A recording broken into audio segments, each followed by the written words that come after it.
You know that feeling, right? When a drain just absolutely refuses to clear no matter what you try. Yeah. It's incredibly frustrating. Well, today on the deep dive, we're digging into something you brought up, a potentially really strong fix called hydroflushing.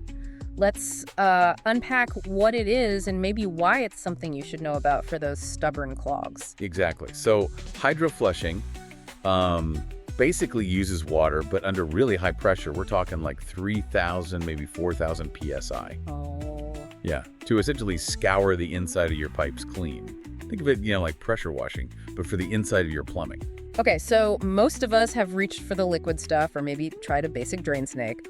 What can this high-pressure water actually get rid of that those standard methods might just miss? Where does hydroflushing really shine? That's a great question because it's about being thorough. It definitely handles the usual suspects, grease clogs from the kitchen, hair and soap scum in the bathroom drain. Right, the classics. But it also goes further. It can blast away built-up sludge, that sort of mineral scale that can narrow pipes over the years, and sometimes even small tree roots that have started creeping into the sewer line. Tree roots, really? Minor ones, yeah.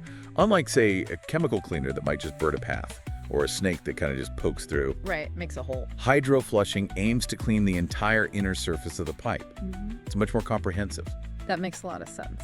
So if snaking is like, I don't know, clearing a path, hydroflushing is more like restoring the whole highway. How does that difference make it a better long-term solution for you? That's a good analogy. Snaking tackles the immediate blockage, right, that gets things flowing again usually, but hydroflushing, because it's blasting away all that buildup around the entire circumference. The whole pipe wall. Exactly. Yeah. It's trying to restore the pipe to its original diameter, or close to it. This means, much better flow, and it makes it harder for new clogs to start forming on leftover gunk. Okay, so when should someone listening, when should you start thinking, maybe hydroflushing is what I need? What are the signs that this is the right move beyond just, a one-off slow drain? Well, this is important for you to consider. If you find yourself dealing with the same drain clogging up again and again. Oh, yeah, that's annoying. Super annoying. Yeah. Especially if you've tried snaking or chemicals and it just keeps coming back. That's a big flag. Right. Also, any kind of unpleasant odors wafting up from the drains, or worse, actual sewer backups. Definitely signs something serious is up. For sure. And, if you live in an older house, there's likely years of buildup in those pipes. Hydroflushing could even be a preventative thing then. Good point. Now, you mentioned high pressure, 3,000 to 4,000 PSI.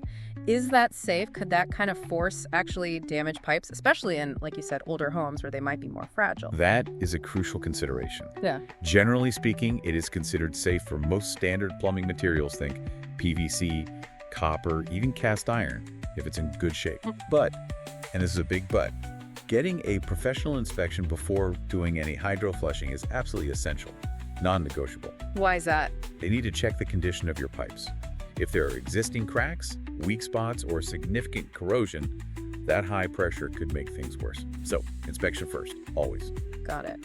Safety first. So, assuming the pipes get the green light from the inspection, what are the big wins? What are the clear advantages of choosing hydroflushing compared to other methods you might try first? The biggest advantage is definitely the thoroughness. You're not just clearing a blockage, you're cleaning the pipe. Right, addressing the source. Precisely. By removing that underlying buildup, you significantly lower the chance of future clogs in that same area. Plus, it's a greener option. No harsh chemicals going down the drain and into the environment. Overall, it's just really effective for a whole range of blockage types. So to kind of wrap this part up, the main takeaway here seems to be that hydroflushing is a much more intensive clean. It's potentially a longer-term solution for those really persistent drain problems you might be facing because it attacks the buildup itself, not just the immediate clog. That sums it up perfectly. It addresses the root cause. Okay, so here's a final thought for you, our listener, to chew on. Thinking about your own home, its age, maybe how often you deal with drain headaches, could being proactive, maybe getting that professional pipe inspection we talked about, and considering hydroflushing. Could that actually save you from bigger, messier plumbing disasters later on? It's definitely something worth considering, right? A little prevention now could save a lot of trouble down the road. Hey, it's Jim from AA Quick. If your drains are slow or backing up, it might be time for a hydro flush. We'll blast that buildup clean and get your pipes flowing like new. Call 314-429-7131, mention this podcast, and get $20 off your service. Tell them Jim sent you.